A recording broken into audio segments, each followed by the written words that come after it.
Hello friends, welcome to our channel Hello Teacher. Today we learn in this video class 10th का sample question paper को solve करेंगे mathematic standard में, और उसका section be discuss करेंगे। Section A में इससे पिछली वाली वीडियो में डिस्कस कर चुकी हूँ, उसका लिंक आपको इस वीडियो के डिस्क्रिप्शन बॉक्स में मिल जाएगा। तो चलिए स्टार्ट करते हैं हम इसका। Question number 21, prove that √2 is an irrational number. इसमें हमें प्रूफ करना है कि √2 जो है एक इरेशनल नंबर है। तो सबसे पहले हम इसको अज्यूम कर लेते हैं। Let us assume that √2 is a rational number. हमने अज्यूम कर लिया √2 क्या है, एक रैशनल नंबर है।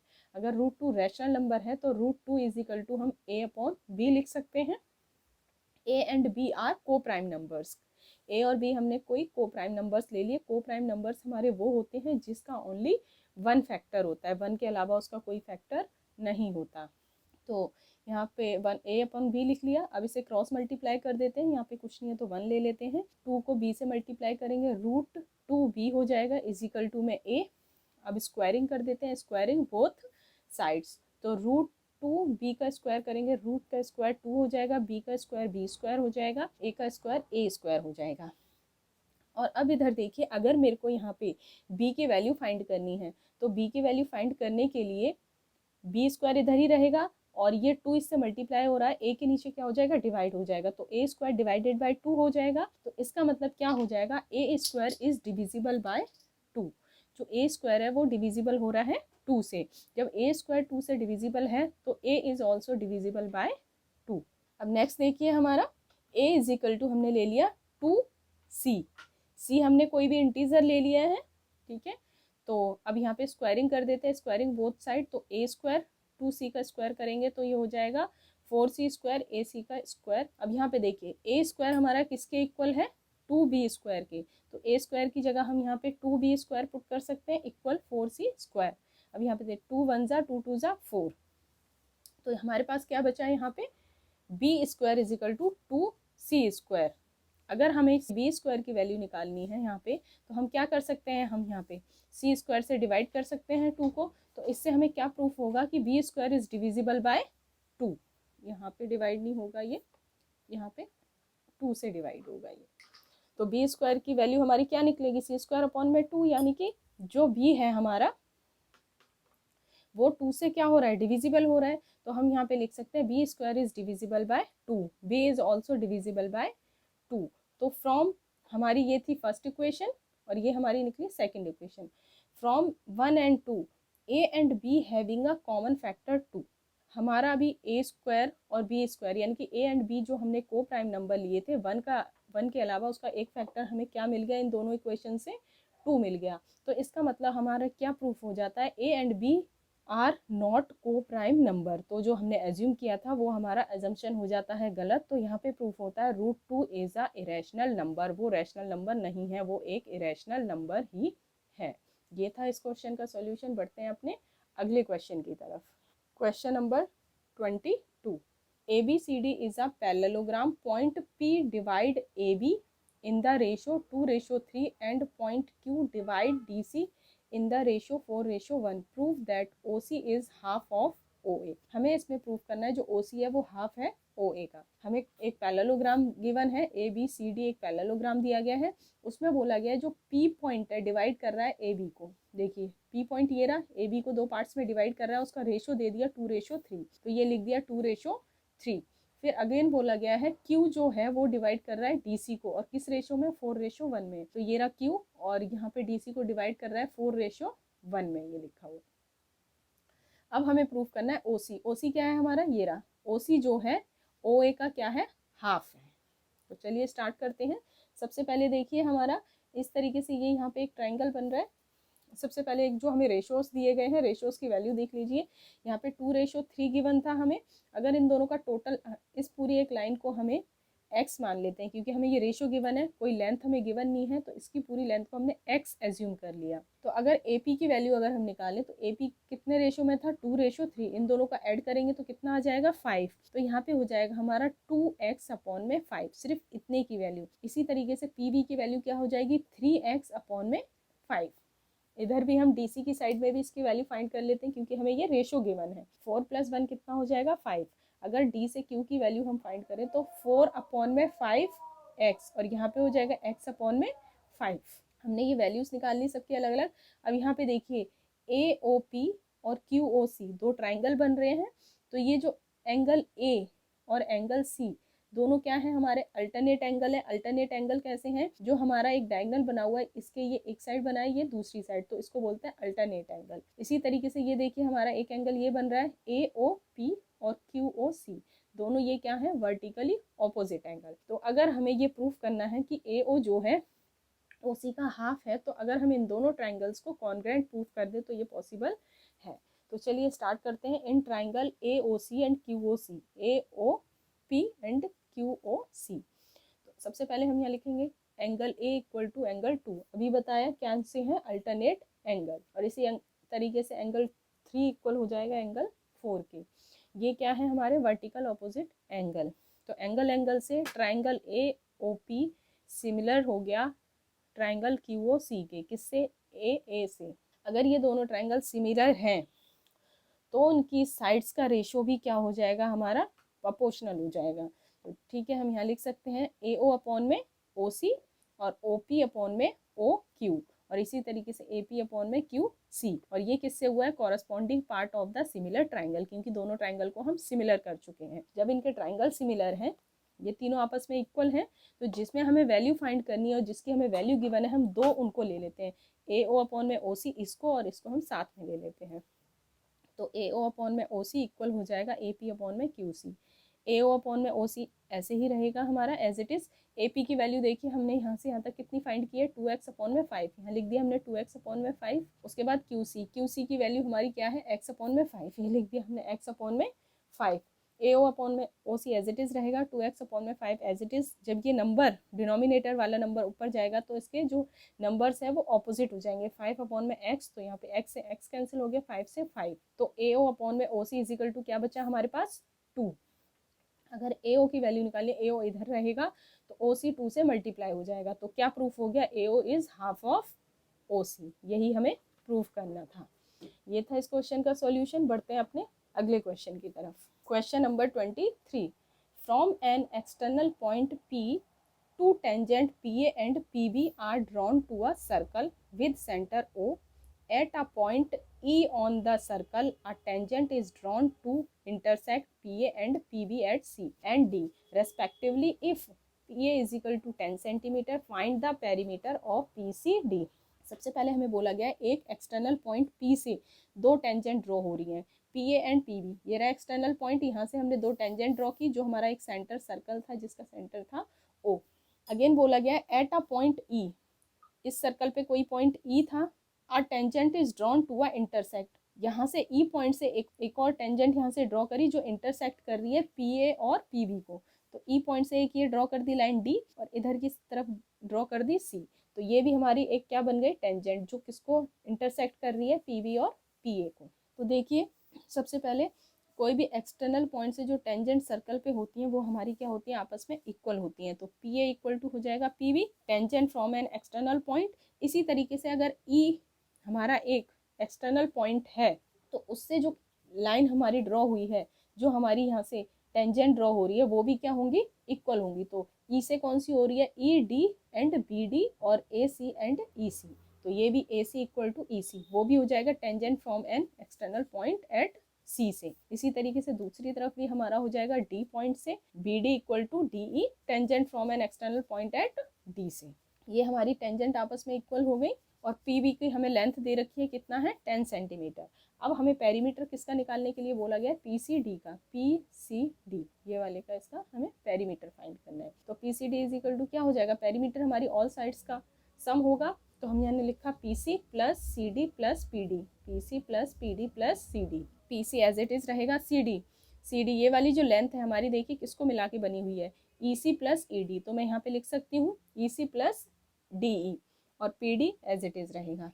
अब देखिए जो EC है, EC हमारी किसके इक्वल है, AC की जगह, AC के इक्वल है, तो EC की जगह हम यहाँ पे AC लिख सकते हैं। इसी तरह DE जो है हमारी किसके इक्वल है, DB की जगह, इसकी जगह हम यहाँ पे लिख सकते हैं DB। PD as it is रहेगा। अब ये देखिए PC जमा AC, पी सी जमा ए सी, इसको और इसको जोड़े तो कौन सी एक टेंजेंट बनती है, पी ए, तो इसकी जगह हम यहाँ पे पी ए लिख सकते हैं। इसी तरीके से D B plus P D, D B plus P D क्या बन जाती है, पी बी, तो यहाँ पे हम लिख सकते हैं पी बी, और पी ए और पी बी भी दोनों आपस में क्या है, इक्वल हैं, तो पी ए की जगह पी बी लिख सकते हैं या पी बी की जगह पी ए लिख सकते हैं। तो P A as it is रहेगा, पी बी को चेंज करके हम पी ए लिख सकते हैं, यहाँ पे प्लस करेंगे दोनों को तो हो जाएगा 2PA। तो 2PA और PA की वैल्यू हमें गिवन है कितनी, 10, 2 को 10 से मल्टीप्लाई करेंगे तो इसका हमारा पेरीमीटर कितना निकल गया, 20 सेंटीमीटर। तो ये था इस क्वेश्चन का सॉल्यूशन। बढ़ते हैं हम अपने अगले क्वेश्चन की तरफ। ये देखिए क्वेश्चन नंबर 24, जिसके हमें दो पार्ट्स दिए गए हैं, ए और बी। तो सबसे पहले ए पार्ट को देखिए, if 10A + b equal to √3 and 10A - b is equal to 1/√3, 0 degree, less than A + b less than 90 degree, A greater होगा B से, फाइंड दैट। ठीक है, हमें ये इक्वेशन दी गई है, इसकी वैल्यूज़ को हमें, A और B की वैल्यूज़ को हमें फाइंड करना है। तो चलिए स्टार्ट करते हैं, हम पहले A वाला पार्ट को सॉल्व कर लेते हैं। तो हमें क्या गिवन है, 10A + b is equal to √3। तो 10 की वैल्यू √3 कब होती है, सबसे पहले तो हम यहाँ देखेंगे 10 है और यहाँ पे √3, तो 10 की वैल्यू √3 कब होती है, 10 60 पे, तो हम A + b is equal to यहाँ लिख सकते हैं 60 डिग्री, ये हो जाएगी इक्वेशन 1। इसी तरीके से दूसरी इक्वेशन दी गई है हमें, 10A - b is equal to 1/√3। अब 10 की वैल्यू 1/√3 कब होती है, A - b 10 की वैल्यू 1/√3 होती है हमारी 30 डिग्री पे, तो ये हो जाएगी इक्वेशन 2।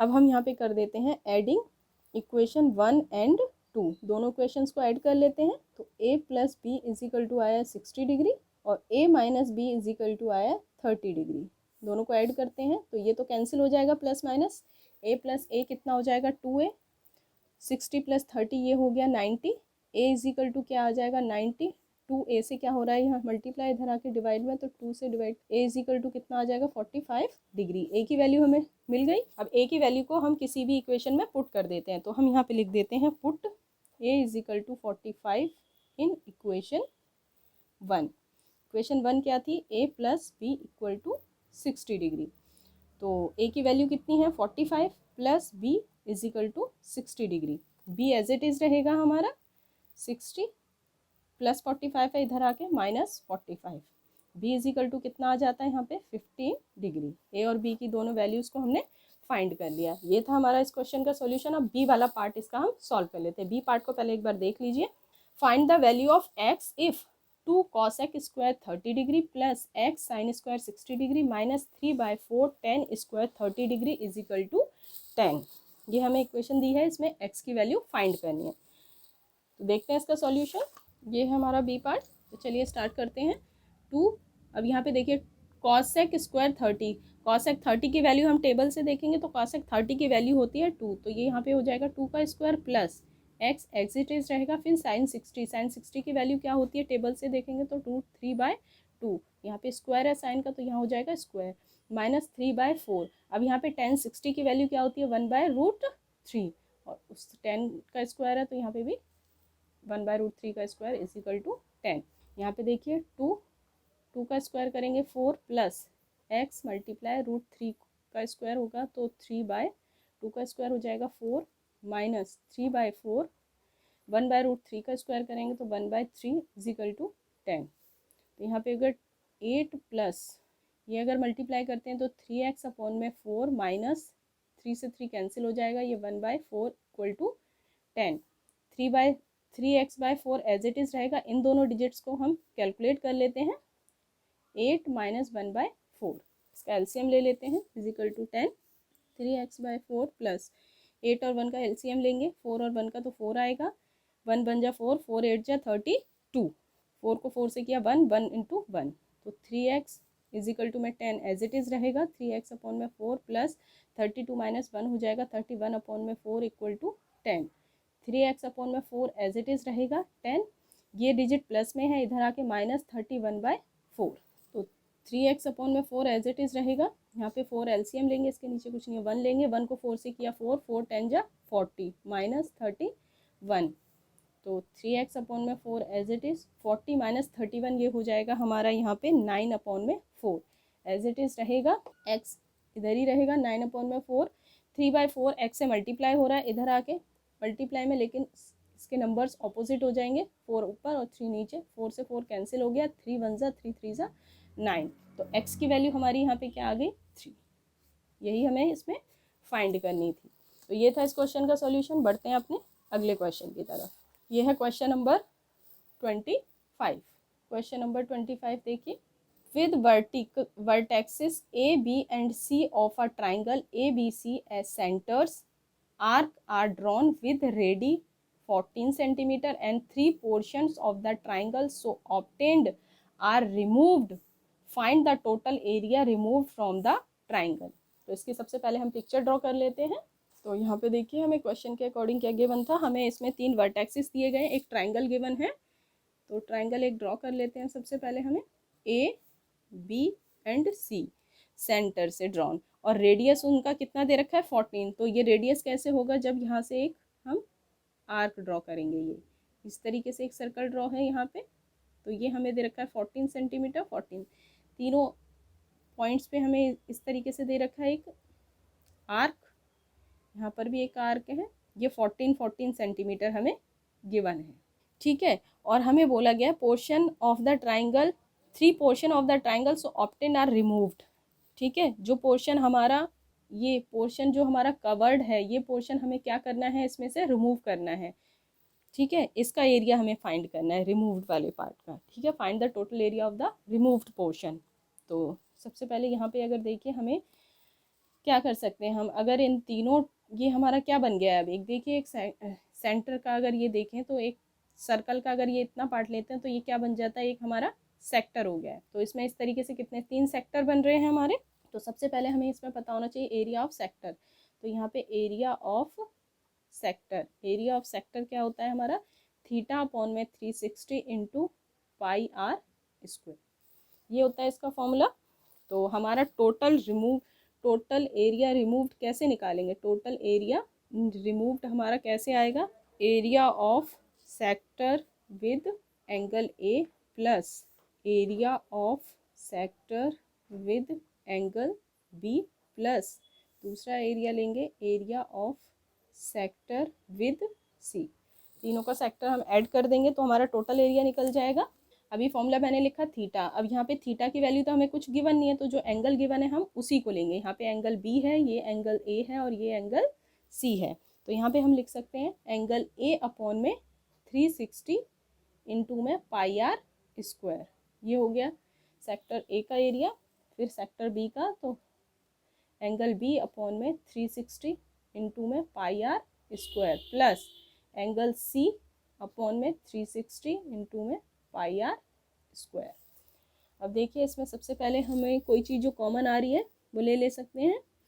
पाई आर स्क्वायर तीनों में कॉमन है और डिनोमिनेटर में 360, तो हम यहाँ पे लिख सकते हैं पाई आर स्क्वायर अपॉन में 360 कॉमन आ गया, और अंदर क्या बचा, angle A plus angle B plus angle C. Pi r square upon 360 as it is रहेगा, इनटू में ए बी सी। अगर एक ट्राइंगल का एरिया देखें तो उसका सम कितना होता है हमारा 180, तो हम यहाँ पे लिख सकते हैं 180। अब यहाँ पे 0 से 0, 18 1 ज़ा 18 2 ज़ा, तो पाई आर स्क्वायर अपॉन में 2 आ गया।